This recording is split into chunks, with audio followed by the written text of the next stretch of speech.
तो चलिए स्टूडेंट्स अगला क्वेश्चन देखते हैं। क्वेश्चन नंबर 9 स्टेटमेंट दी गई, in each of the following one of these three trigonometric ratios is given, find other two ratios.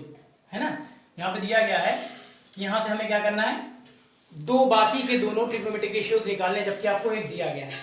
तीन ट्रिग्नोमेट्रिक, यहाँ पे देखिए, इन each of the following one of these three trigonometric ratios, यानी जो three trigonometric ratios होते हैं, sign cos ten, इन तीनों में से आपको एक दिया गया है। साइन कॉस टेन में से एक दिया गया, यानी कॉस वाला दिया गया, तो बाकी के दो कौन कौन से, साइन और टेन, इन दोनों रेशियोज को आपको निकालना है। ठीक है, तो चलिए हमें एक दिया गया, देखिए एक ratio cos beta is equal to 1/5। ये किसका सिंबल है, बीटा का, BETA, बीटा, है ना। तो यहां पे चलिए हम पहले एक राइट एंगल ट्रायंगल बना लेते हैं।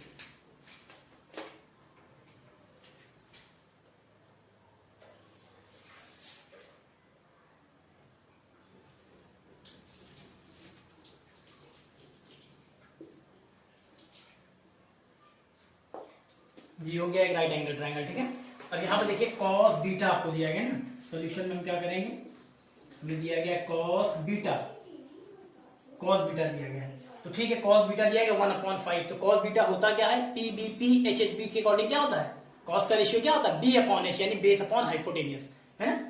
यहाँ पे बना लीजिए चाहे तो आप,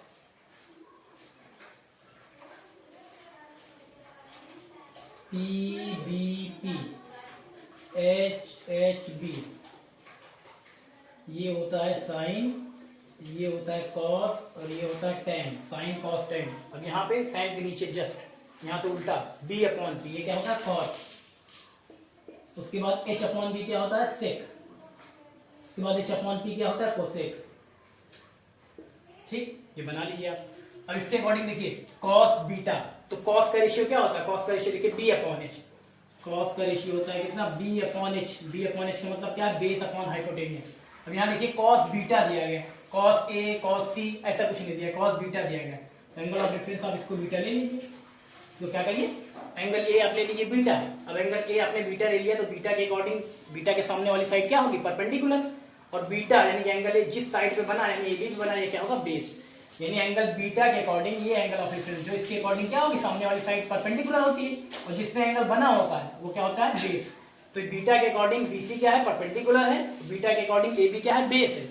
चलिए यहाँ base upon hypotenuse, base upon hypotenuse, ये आपको दिया गया है, हम लिख लेंगे। देखिए बेस अपॉन हाइपोटेनियस, बेस क्या है, 1 है, तो बीटा के अकॉर्डिंग बेस क्या है, AB, ये 1 दिया गया आपको, अपॉन हाइपोटेनियस, बीटा के अकॉर्डिंग हाइपोटेनियस क्या है, यहाँ देखिए यहाँ पे 5 कितना है, 5, तो हाइपोटेनियस क्या है बीटा के अकॉर्डिंग, हाइपोटेनियस यहाँ पे होगा आपका, देखिए AC, इसको हम लिख दे रहे हैं कितना है, 5। ठीक, चलिए अब यहाँ पे देखिए BC हमें पता ही नहीं है, परपेंडिकुलर पता नहीं है, तो हम क्या करेंगे, पाइथागोरस थ्योरम से निकाल लेंगे इसको।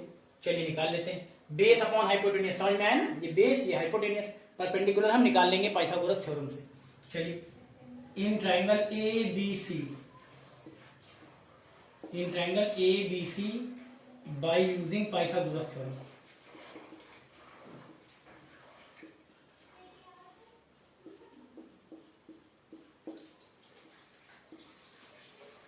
By using Pythagoras theorem. चलिए तो पाइथागोरस थ्योरम से हम निकाल लेते हैं इसको।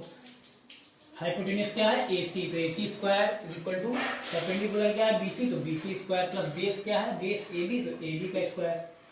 अब AC हमें कितना दिया गया, हाइपोटेनियस 5 दिया गया, 5 का स्क्वायर, BC स्क्वायर हमें निकालना है, प्लस AB स्क्वायर, AB कितना है 1, तो 1 का स्क्वायर, यहाँ हो जाएगा 25 is equal to BC square plus 1, ये हो जाएगा 25 minus 1 is equal to BC square, ये आ जाएगा कितना, 24 is equal to BC square, यानी यहाँ हम लिख सकते हैं square root of 24 is equal to BC, तो इसको हम लिख सकते हैं BC is equal to square root of 24। यहाँ देखिए ये आया आपका कितना, BC is equal to square root of 24 ना, 24 को हम क्या लिख सकते हैं, हम लिख सकते हैं 2 इंटू 2 इंटू 2 इंटू 3 लिख सकते हैं ना।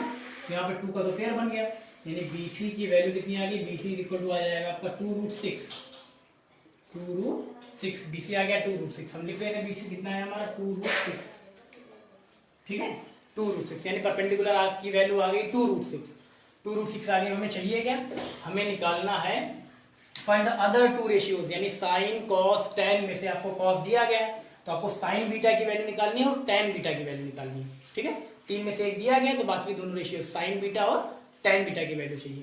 तो यहाँ पे चलिए निकाल लेते हैं। अब हमें यहाँ पे वैल्यू पता लग गई ना, इसको मिटा दे रहे हैं, ऐसे आपको निकाल के दिखाना है। चलिए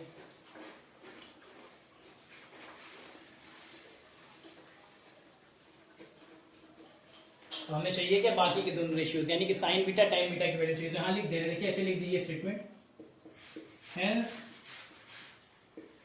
अदर टू ट्रिग्नोमेट्रिक रेशियोज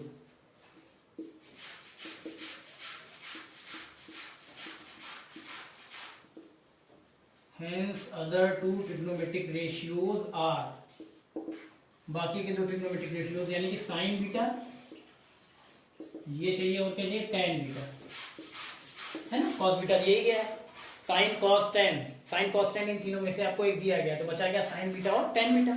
चलिए तो साइन का रेशियो क्या होता है, साइन का रेशियो देखिए आप P/H क्या होता है, P/H। एंगल क्या है, साइन बीटा है, साइन के लिए रेशियो तो P/H होता है, यानी परपेंडिकुलर अपॉन हाइपोटेन्यूज, यानी बीटा है। बीटा के अकॉर्डिंग परपेंडिकुलर क्या होगा, BC। बीटा के अकॉर्डिंग आपका बेस क्या होगा, AB। हाइपोटेन्यूज क्या होगा, AC। चलिए P/H, तो बीटा के अकॉर्डिंग देखिए P/H यानी परपेंडिकुलर अपॉन हाइपोटेन्यूज। तो परपेंडिकुलर कौन सा होगा इसमें, बीटा के अकॉर्डिंग परपेंडिकुलर होगा BC। BC हो गया अपॉन हाइपोटेन्यूज, हाइपोटेन्यूज क्या होगा, AC। ठीक है, अब BC की वैल्यू कितनी, यहाँ देख लीजिए, BC की वैल्यू है 2√6, 2√6। AC की वैल्यू कितनी है, AC है 5, ये लिख दिया 5, यानी साइन बीटा आ गया 2√6 अपॉन 5। ऐसे tan के लिए देखते हैं, tan के लिए रेशियो क्या होगा, P/B। tan के लिए रेशियो होगा P/B। एंगल क्या है, बीटा, तो बीटा के अकॉर्डिंग ये सामने वाली साइड BC परपेंडिकुलर, और बीटा के अकॉर्डिंग बेस क्या है, AB, है ना, ये सब पता है आपको। अब चलिए यहाँ पे परपेंडिकुलर अपॉन बेस, तो परपेंडिकुलर क्या होगा, एंगल बीटा के अकॉर्डिंग परपेंडिकुलर आपका होगा BC, परपेंडिकुलर क्या होगा आपका BC, है ना। और चलिए आगे, उसके बाद बेस क्या होगा, बीटा के अकॉर्डिंग बेस क्या होगा, बीटा के अकॉर्डिंग बेस होगा AB, BC अपॉन AB। तो BC कितना है, BC की वैल्यू कितनी है 2√6, ये है 2√6 अपॉन AB। AB की वैल्यू कितनी है, AB की वैल्यू है 1, यानी आ जाएगा tan बीटा कितना 2√6, है ना। दो रेशियो चाहिए, तो साइन बीटा tan बीटा आ गया, साइन बीटा आया 2√6 अपॉन 5 और tan बीटा आया 2√6। ठीक है, ऐसे करना, कर लीजिए इसको।